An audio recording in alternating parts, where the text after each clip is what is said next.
سر اللہ اپنے معاملات میں بہت سخت ہے. اللہ وہ نہیں ہے جس کا تعارف آپ کو کروایا گیا.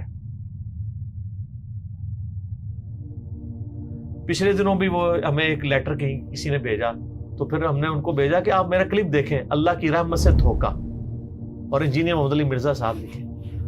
تو اس میں وہ کہہ رہے تھے, وہ تارج میر صاحب کہتے ہیں کہ آج کل کے مبلغین نے لوگوں سے ان کا رب بھی چھین لیا اور ان کو ڈراتے رہتے ہیں. سر کیوں نہ ڈرائیں اللہ کے بندو, قرآن کا ڈومیننٹ پورشن ہے ہی تذکیر ہے, بلکہ قرآن کا تعارف ہی تذکیر ہے, نصیحت ہے, ڈر سنانا ہے, ڈر سنانا.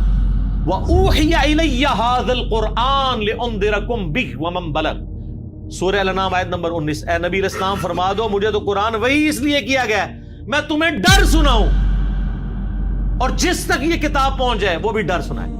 بخاری کی حدیث ہے, آپ علیہ السلام ایک چوراہے سے گزر رہے تھے, کچھ صحابہ جو ہے وہ ہنس رہے تھے, آپ رک گئے. پھر آپ نے فرمایا جو کچھ میں جانتا ہوں نا تم جانتے ہوتے نا تو بہت کم ہنستے زیادہ رویا کرتے. بخاری مسلم میں حدیث ہے, عبداللہ بن عمر کہتے ہیں نبی علیہ السلام نے میرے کندھے پہ یوں ہاتھ رکھ کے نا فرمایا تھا, عبداللہ اپنے آپ کو مردوں میں شمار کرنا, یہ نہیں سمجھو کہ آج میں گیا ہی کہ گیا. سر جب یہ تلوار کسی کے سر پہ لٹک رہی ہو نا, پھر اس کا قبلہ سیدھا رہتا ہے.